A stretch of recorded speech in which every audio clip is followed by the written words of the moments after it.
Assalamualaikum warahmatullahi wabarakatuh. Selamat pagi anak-anak. Gimana kabarnya? Insya Allah baik ya. Hari ini alhamdulillah berjumpa lagi dengan Pak Multazam dalam pelajaran Al-Quran dan Hadis. Baik anak-anak, sebelumnya kita sudah belajar tentang huruf hijaiyah ya. Bagaimana cara membaca huruf hijaiyah, kemudian cara pengeluaran huruf dan lain sebagainya. Insya Allah semuanya sudah bisa dan menghafal ya. Bagaimana perbedaan antara H sama H, kemudian cara penyebutan Po, Fa, Ain, Ghain dan lain sebagainya. Baik anak-anak, sekarang kita akan menuju bab selanjutnya, yaitu surah Al-Fatihah. Coba sekarang semuanya dibuka buku salam, dibuka halaman 9. Di situ ada bab 2, rajin belajar surah Al-Fatihah. Ya. Sudah ketemu? Kalau sudah, mari sama-sama kita membaca ya. Dimulai dari A.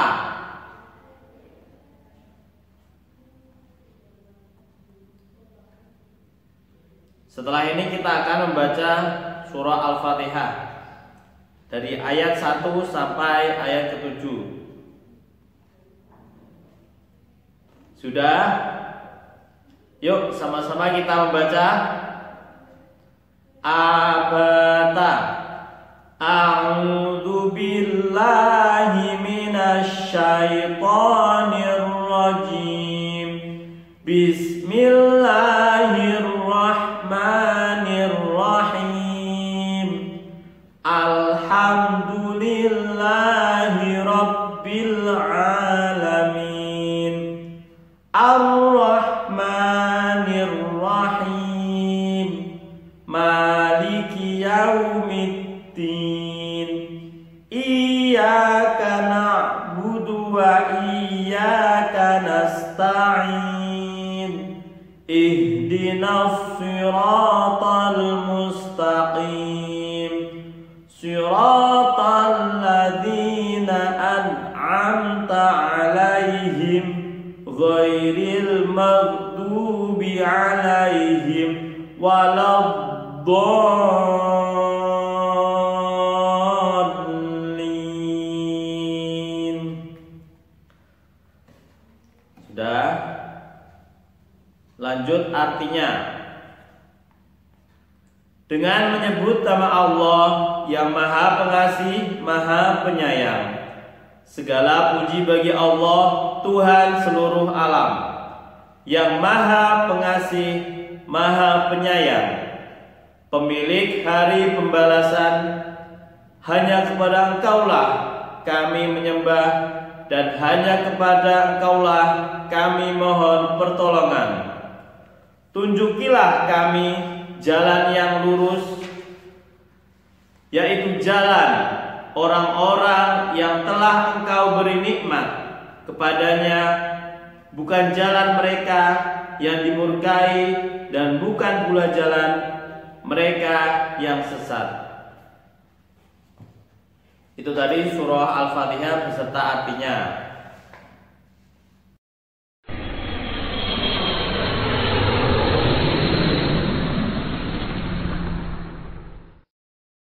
Baik anak-anakku, setelah ini kita akan membahas sedikit tentang isi kandungan surah Al-Fatihah. Nama surah Al-Fatihah diambil dari kata Al-Fatihah, yang artinya adalah pembukaan. Surah Al-Fatihah merupakan surah yang pertama urutannya di dalam kitab suci Al-Quran. Surah Al-Fatihah terdiri dari 7 ayat, dan surah Al-Fatihah termasuk surah Makkiyah. Apa itu Makkiyah?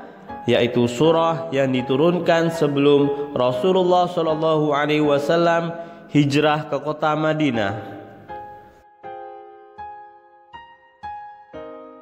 Kemudian Al-Fatihah juga mempunyai nama lain dari surah Al-Fatihah.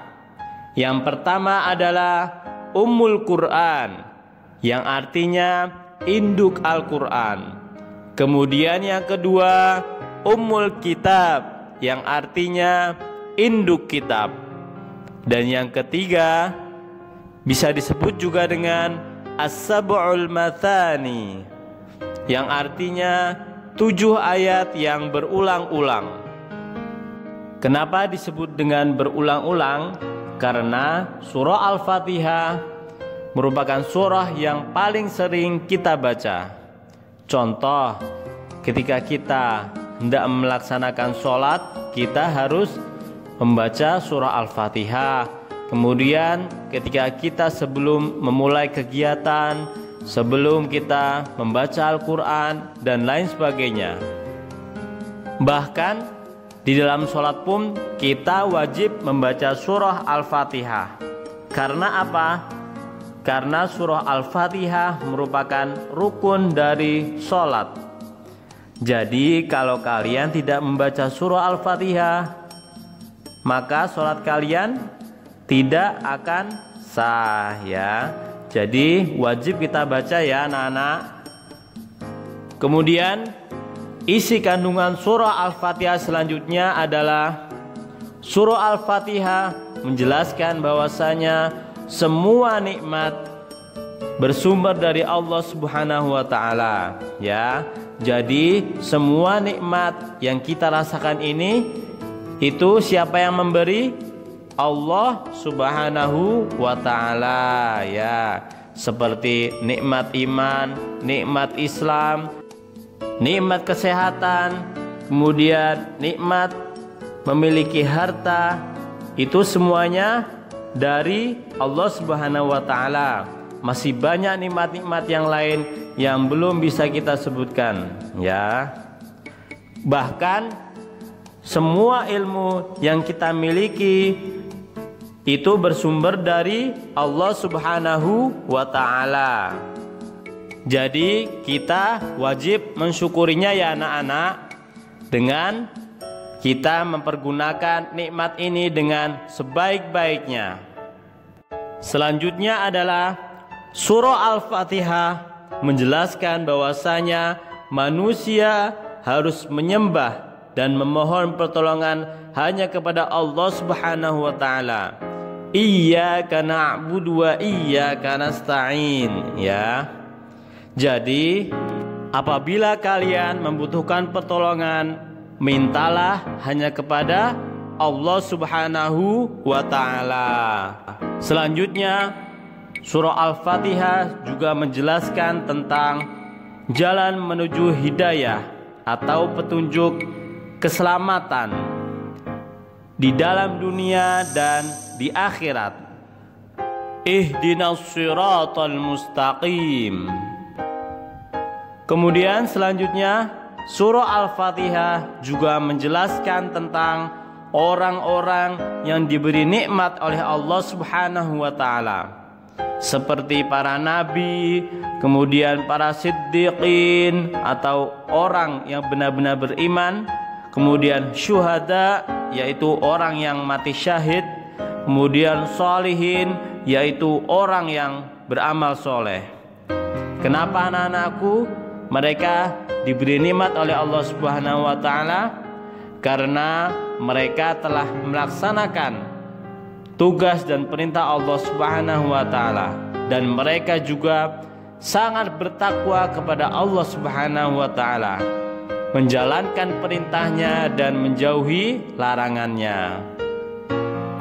Kemudian di samping itu juga surah Al-Fatihah menjelaskan orang-orang yang sesat dan orang yang dimurkai oleh Allah Subhanahu wa taala ya. Contohnya seperti siapa? Contohnya seperti Fir'aun, Qarun, kemudian kaumnya Nabi Lut, dan lain sebagainya. Kenapa anak-anak mereka digolongkan termasuk orang-orang yang tersesat? Karena mereka semuanya berpaling dari Allah Subhanahu wa taala. Ya, jadi menolak semua ajaran para nabi dan para rasul, sehingga digolongkan oleh Allah Subhanahu wa taala termasuk orang yang tersesat. Ya, itu tadi sedikit tentang isi kandungan surah Al-Fatihah. Semoga kita bisa mengambil hikmah pelajaran dari isi kandungan surah Al-Fatihah.